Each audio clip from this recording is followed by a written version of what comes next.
Grandma wants to see you. I looked up from my laptop to find my sister Victoria standing in my doorway, her perfectly manicured nails tapping impatiently against the frame. Something about her expression made my stomach tighten, a hint of smugness that seemed out of place given our grandmother's condition. "I just saw her this morning," I said, checking the time. It was barely past noon. Dr. Mitchell said she needed rest. Victoria's lips curved into what might have been a smile, but there was nothing warm about it. "Well, she's asking for you now, unless you're too busy with your little writing projects to spend time with our dying grandmother." The jab was typical Victoria, always finding ways to diminish my work as a novelist while flaunting her own success in real estate. I closed my laptop and stood, refusing to take the bait. "I'll go now. My name is Olivia Bennett, and for the past 3 months I've been living in my grandmother Eleanor's mansion, helping care for her as pancreatic cancer slowly took her from us. Victoria visited occasionally, usually when the lawyers were around, but I was the one who sat with Grandma through sleepless nights, who held her hand during chemo, who read to her when her eyes were too tired to focus on the pages herself." The mansion's long hallways echoed with memories as I made my way to Grandma's room. Every antique, every painting, every creaking floorboard had a story. I'd grown up exploring these corridors, discovering hidden nooks and treating a whole place like my personal wonderland. Victoria had always preferred the country club, spending time with the right people, building connections she could use later. Outside Grandma's door, I paused. Voices drifted through the heavy oak, Victoria's lawyer, Mr. Whitman, and someone from the bank. My heart sank. This wasn't a social call. I knocked softly and entered to find Grandma propped up in her massive 4-poster bed, looking frailer than she had that morning. Victoria stood by the window, that same smug smile playing at her lips. 2 men in expensive suits sat in the antique chairs by the bed. "Olivia, darling," Grandma said, her voice weaker than I remembered. "Come sit with me." I moved to her side, taking her thin hand in mine. Her skin felt like paper, so delicate I was afraid it might tear. "Should I come back later?" I asked, eyeing the lawyers. No, Mr. Whitman said smoothly. "We've finished our business. Your grandmother just needs to sign a few papers." Victoria stepped forward, holding out an elegant fountain pen. Grandpa's old one, I realized with a start. "It's all ready, Grandma, just like we discussed." Something felt wrong. Grandma's hand trembled as she took the pen, and her signature was barely legible as she scratched it across the documents. Mr. Whitman gathered them quickly, tucking them into his briefcase with an efficiency that seemed almost rehearsed. "What was that about?" I asked after they'd left, trying to keep my voice casual. "Just some updates to my will, dear," Grandma said, her eyes already drooping. "Victoria's been so helpful, explaining all the legal terminology." She drifted off to sleep before finishing the sentence. I tucked the blankets around her, my mind racing. Victoria had never shown much interest in legal matters before, unless there was something in it for her. "She's just trying to make things easier," Victoria said from the doorway, as if reading my thoughts. "Unlike some people, I actually understand business matters." I turned to face her. "What did you do, Victoria?" She examined her perfect manicure, unbothered by my tone. "I helped Grandma make some sensible decisions about her estate. Someone had to, while you were busy playing nurse and working on your little stories." "They're not stories," I said, fighting to keep my voice down. "I'm a published author. My last book was nominated for." Yes, some literary award nobody's heard of." She waved her hand dismissively. "Meanwhile, I've tripled my real estate portfolio this year alone. I know how to manage wealth, Olivia. How to make it grow. Grandma understands that." Before I could respond, Grandma stirred in her sleep, making a small sound of distress. I hurried back to her side, adjusting her pillows and checking her pain medication levels. By the time I looked up again, Victoria was gone. That night, unable to sleep, I wandered the mansion's dark halls. The place felt different after sunset, more mysterious, as if the antiques and artwork were trying to tell me something. I found myself in Grandma's library, a vast room lined with leather-bound books and family photographs. A picture on her desk caught my eye, me at my college graduation, standing between Grandma and Grandpa. His proud smile, Grandma's elegant pose, my own face beaming with possibility. Grandpa had passed away 2 years later, leaving Grandma to manage their considerable fortune alone. She'd done more than manage it. Eleanor Bennett was a force of nature, turning my grandfather's successful manufacturing business into a diverse empire of investments and real estate.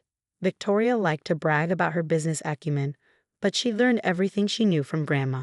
Movement in the hallway made me freeze. Victoria's voice drifted through the door, speaking in hushed tones on her phone. It's done. No, she has no idea. The old woman signed everything today. Trust me, by this time next month, it'll all be mine. My blood ran cold. The smugness, the lawyers, the mysterious documents, it all made sense now. Victoria had somehow convinced Grandma to change her will, probably taking advantage of the confusion caused by her medication. I wanted to confront her immediately, to wake Grandma and demand answers, but I knew that in her weakened state, any confrontation could be dangerous for her. I needed to be smart about this to figure out exactly what Victoria had done before making my move. The next morning, I called the one person who might be able to help. Mark Sullivan, my best friend since college and now a junior partner at a law firm across town. A new will? He said when I explained my suspicions. That's tricky, Liv. She was competent when she signed it. She's on heavy pain medication, I argued. Victoria must have caught her during a lucid moment, but you know how the drugs affect her judgment. Mark sighed. Look, I can make some discreet inquiries, but unless we can prove undue influence or lack of capacity, there might not be much we can do. I spent the next few weeks gathering evidence while continuing to care for Grandma. Her decline accelerated, and soon she was sleeping most of the day. Victoria visited more frequently now, always with documents for Grandma to sign, always when she was most heavily medicated. I documented everything: dates, times, medications, who was present. I took photos of the pill bottles, noted Grandma's mental state, recorded conversations when I could, but it felt like trying to hold back the tide with a paper cup. One afternoon, I was helping Grandma sort through some old photographs when she suddenly gripped my hand with surprising strength.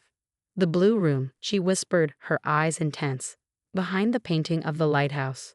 Remember. Before I could ask what she meant, Victoria swept in with another lawyer in tow. Grandma, Mr. Patterson is here about those property transfers we discussed. I was ushered out of the room, Grandma's cryptic message echoing in my mind. The blue room had been her private study, a place where even Victoria and I weren't allowed to play as children. And the lighthouse painting, I remembered it hanging above an antique writing desk, one of Grandma's favorite pieces. That night, after everyone else had gone to bed, I slipped into the blue room. Moonlight filtered through the tall windows, casting strange shadows on the walls. The lighthouse painting hung exactly where I remembered, its pale beam seeming to wink at me in the darkness. I reached for the frame, my heart pounding. It swung away from the wall easily, revealing a small wall safe behind it. But without the combination, it was useless. I tried a few meaningful dates. Grandma's birthday, the day she married Grandpa, the year the company was founded. Nothing worked. A noise in the hallway sent me scrambling back to my room, the safe's contents remaining a mystery. The next day, Grandma took a turn for the worse. The hospice nurse increased her medication, and she drifted in and out of consciousness. Victoria practically moved into the mansion, bringing an endless parade of lawyers and bankers through Grandma's room. I kept trying to get a moment alone with Grandma to ask about the safe, but Victoria was always there, hovering, controlling access like a jealous guard dog. 2 weeks later, Grandma Eleanor Bennett passed away quietly in her sleep. I was holding her hand when it happened, reading to her from her favorite Jane Austen novel. Victoria was at a business lunch. The funeral was exactly the kind of elaborate affair Victoria loved. Hundreds of guests, expensive flowers, catered reception at the country club. I sat in the front row, numb with grief, while Victoria worked the crowd like a politician at a fundraiser. Such a tragedy, I overheard her telling someone. But at least everything's been properly arranged. The estate will be in capable hands. The will reading was scheduled for the following Monday. As I drove to the lawyer's office, I couldn't shake the feeling that I was walking into a trap. Victoria's new Mercedes was already parked outside, gleaming in the morning sun like a well-polished threat. Mr. Whitman's office was all dark wood and leather, the kind of place that reeked of old money and quiet power. Victoria sat in one of the visitor chairs, wearing a black dress that probably cost more than I made in 3 months as a writer. "Shall we begin?"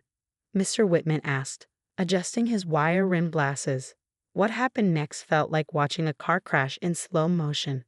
The new will, signed just weeks before Grandma's death, left everything: the mansion, the business interests, the investments, everything to Victoria. My inheritance had been reduced to a small trust fund that would pay out a modest monthly stipend. "Are you sure this is right?" I asked, my voice sounding distant to my own ears. Grandma always said she wanted to split things equally. "The previous will was revoked," Mr. Whitman said smoothly. "Your grandmother was very clear about her final wishes." Victoria stood, gathering her designer purse. "Well, I should get started. There's so much to manage." She paused by my chair, her smile sharp as a razor. "Don't worry, little sister. I'll let you keep your room in the mansion. For now, though you might want to start looking for a small apartment, something more appropriate to your means." I sat there long after they'd left, staring at the copy of the will in my hands.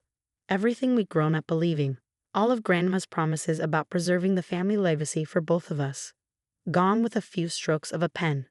But as I drove back to the mansion, no longer my home, I realized with a fresh wave of pain. I remembered Grandma's last cryptic message. The blue room. The lighthouse painting. She'd been trying to tell me something. That night, I waited until Victoria retired to the master suite. She'd already moved into Grandma's room before making my way to the blue room. The lighthouse painting watched as I once again tried to crack the safe's combination. Just as I was about to give up, a memory surfaced. Grandma teaching me to play chess when I was 7, telling me that sometimes the best move isn't the most obvious one. On a hunch, I tried the chess notation for her favorite opening move, e4. The safe clicked open.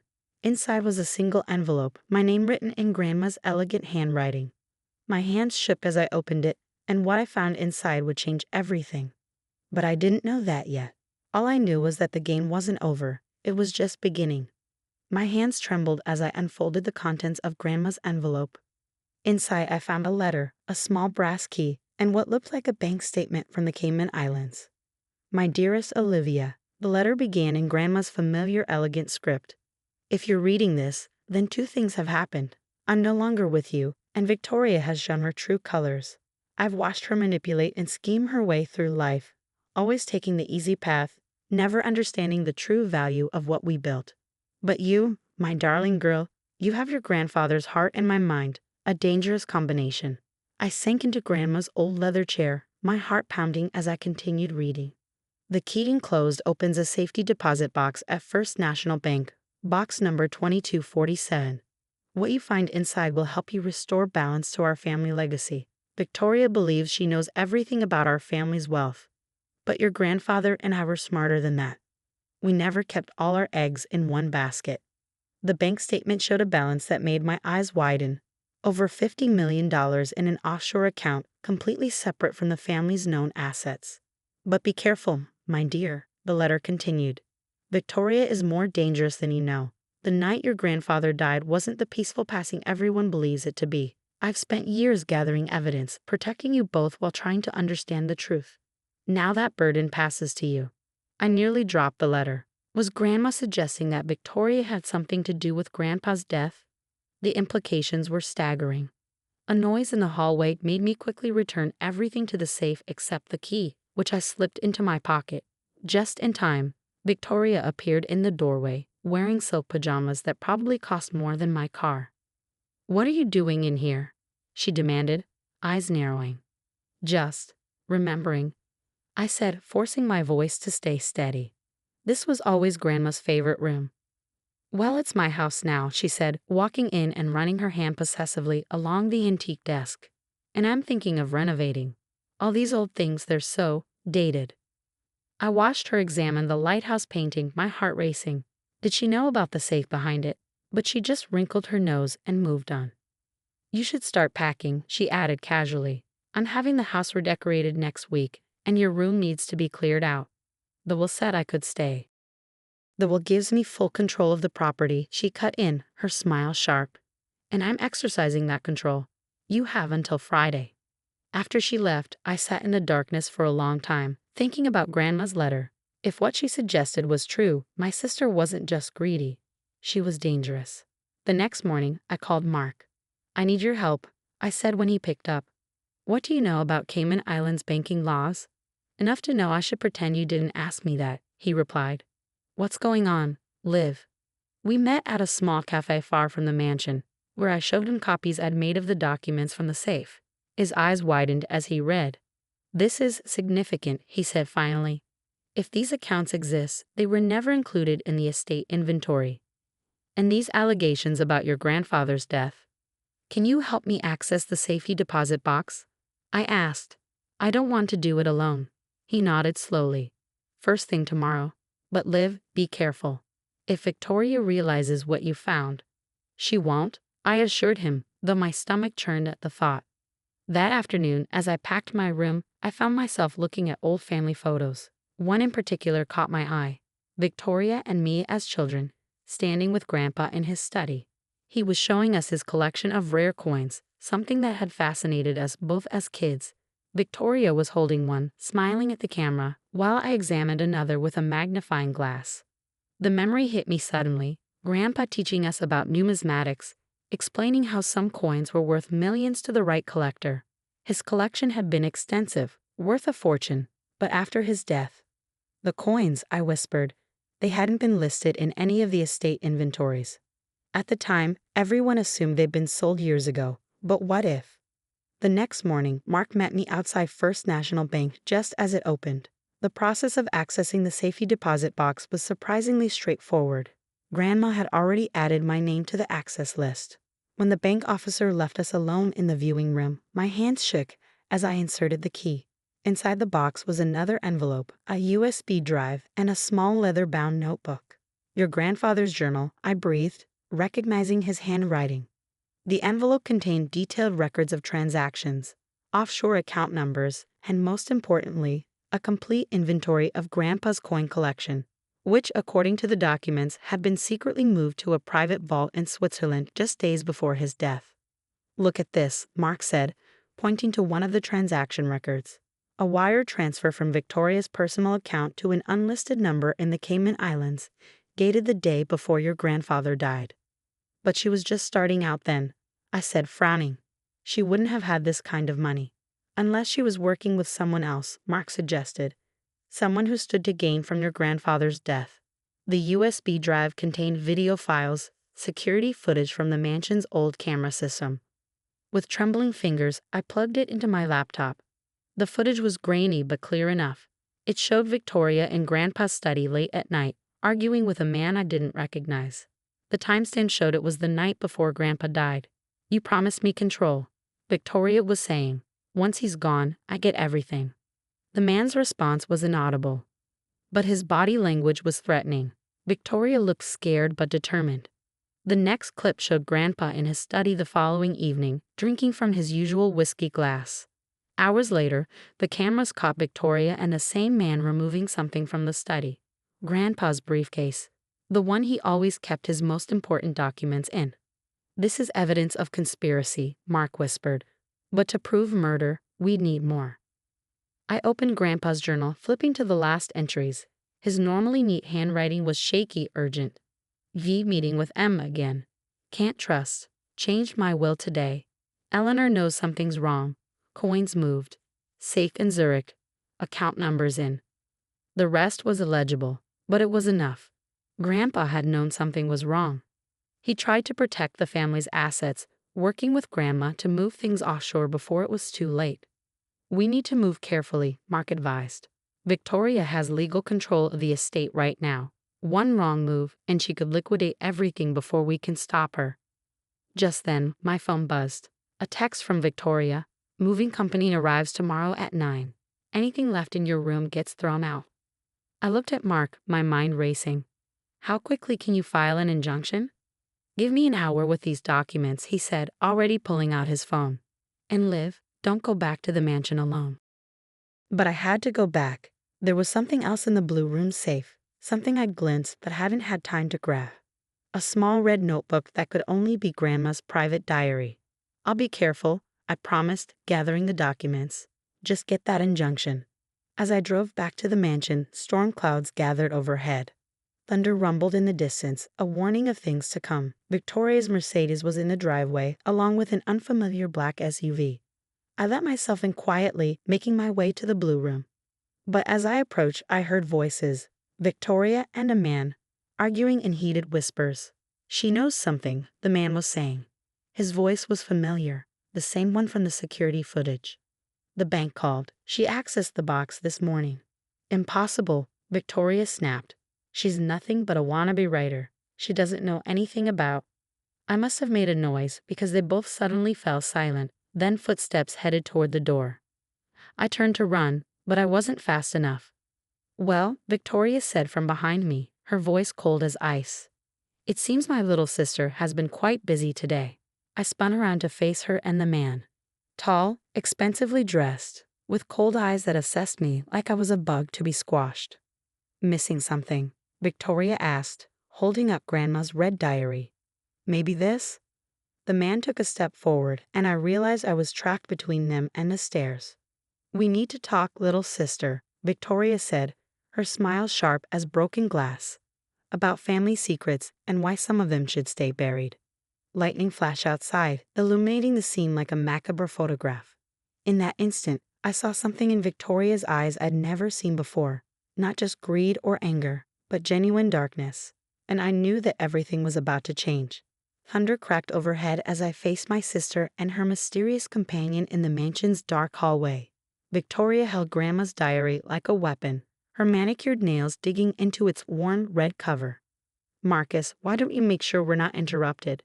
Victoria said, her eyes never leaving my face. The man, Marcus, moved to block the stairs, effectively cutting off my escape route. Now then, Victoria continued, stepping closer. Let's discuss what you found in that safety deposit box. My mind raced. Mark would be filing the injunction soon, but legal protection wouldn't help if I didn't make it out of here. I needed to play this carefully. Just some old photos, I said, forcing my voice to stay steady. Memories of better times. Before you started conspiring to kill our grandfather. The words hung in the air like smoke. Victoria's perfectly composed expression cracked for just a moment, surprise, then fear, then something darker flashing across her face. You always did have an overactive imagination, she said, but her voice wavered slightly. All those silly stories you write. Is that what this is? Another one of your fantasies? The security footage isn't a fantasy, I shot back. Neither are the bank records showing your payment to Marcus the night before Grandpa died. Marcus took a step forward, but Victoria held up her hand to stop him. You have no idea what you're talking about, she said. What happened to Grandpa was unfortunate, but natural. Everyone knows that. Grandma knew better. I nodded toward the diary in her hands. That's why she kept records, isn't it? Why she spent years gathering evidence. She was protecting me while building a case against you. Victoria's laugh was sharp and brittle. Protecting you? Poor, naive Olivia. Grandma was protecting her money just like everyone else in this family. Why do you think she changed her will at the end? Because you manipulated her while she was dying. I helped her see reason, Victoria snapped. This family's wealth needs someone strong to manage it, someone who understands business, not some dreamer who spends her time making up stories. Is that what you told Grandpa too?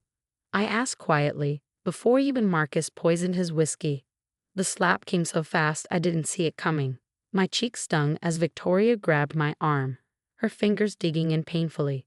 You need to be very careful about what accusations you make, she hissed. Just then, both our phones buzzed simultaneously. Victoria kept her grip on my arm as she checked her screen. I watched her face pale as she read what I knew must be a notice of the injunction Mark had filed. What did you do? She demanded, shaking me. A calm settled over me, the kind of clarity that comes when you know you finally gained the upper hand. I did exactly what Grandma and Grandpa prepared me to do. I protected our family's true legacy. Marcus. Victoria's voice rose with panic. She's frozen our access to the estate.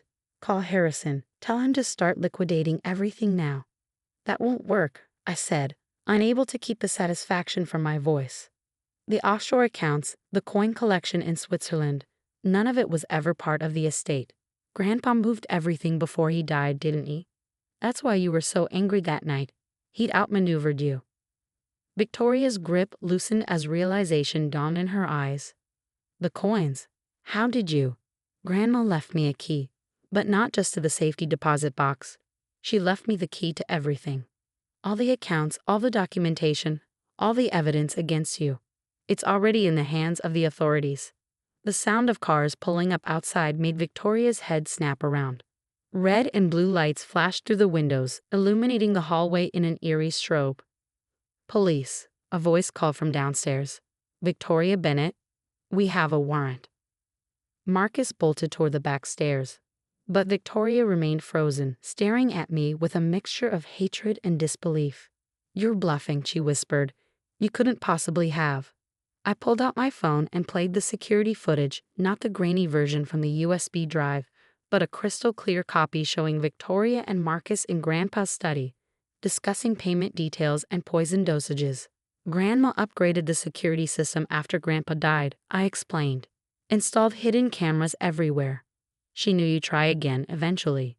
Victoria lunged for my phone, but I was ready this time. I stepped back, letting her momentum carry her past me. She stumbled, Grandma's diary flying from her hands. It hit the floor and split open, spilling photographs and documents across the hardwood. Footsteps thundered up the stairs as police officers swarmed the hallway. Victoria tried to run, but there was nowhere to go. I watched in silence as they handcuffed my sister, reading her rights as they led her away. One of the detectives stayed behind to take my statement. As I described discovering Grandma's letter and the evidence she gathered, I couldn't help but look through the scattered contents of her diary. Among the papers was a photograph I'd never seen before. Grandma and Grandpa on their wedding day, young and radiant with possibility. "Your grandmother was a remarkable woman," the detective said, following my gaze. "She contacted us months ago, sharing her suspicions, but she needed time to gather concrete evidence. That's why she played along with Victoria's manipulation," I realized. She was protecting me while building an airtight case. Hours later, after the police had finished processing the scene, I sat alone in the blue room. The lighthouse painting still hung on the wall, now hiding an empty safe, but its secrets had served their purpose. My phone buzzed, a message from Mark. "Just heard from the Swiss bank. The coin collection is intact. Estimated value, $75 million. Call me when you can." I leaned back in Grandma's chair, emotion washing over me in waves. Victoria and Marcus were in custody, along with several co-conspirators including Mr. Whitman, who had helped orchestrate the fake will changes. The family's true assets were secure, and more importantly, Grandpa would finally have justice. A soft knock at the door made me look up. Anna, our housekeeper of 20 years, stood there with tears in her eyes. "Miss Olivia," she said, I should have told you sooner. The night your grandfather died, I saw." I stood and took her hands in mine. "It's okay, Anna. We know everything now." She nodded, squeezing my hands. "Your grandmother was so proud of you. She knew you'd be the one to make things right." As if to emphasize her words, I noticed something carved into the arm of Grandma's chair, tiny letters worn smooth by years of use. "Truth prevails." Over the next few weeks, the full story emerged. Victoria had partnered with Marcus, a corrupt investment banker, to gain control of the family fortune. They'd started with Grandpa, thinking his death would leave everything vulnerable. But Grandpa had suspected something was wrong and had taken steps to protect his legacy. Grandma had carried on his work, carefully documenting Victoria's crimes while appearing to be a helpless victim. She'd known my sister would try to take advantage of her illness, and she used that assumption to lay a perfect trap. The investigation uncovered other victims, wealthy families whose fortunes had mysteriously disappeared after dealing with Marcus's investment firm. Victoria had been his inside connection to high society, helping him identify targets while building her own real estate empire on stolen money. I donated most of Grandpa's coin collection to museums, keeping just a few special pieces he'd shown me as a child. The offshore accounts were restructured into a charitable foundation, funding arts education and literacy programs, causes that would have made Grandma smile. The mansion felt different now, lighter somehow. I kept most of the antiques but opened up the dark rooms, letting in sun and fresh air. The blue room became my writing study, the lighthouse painting still keeping watch over its empty safe.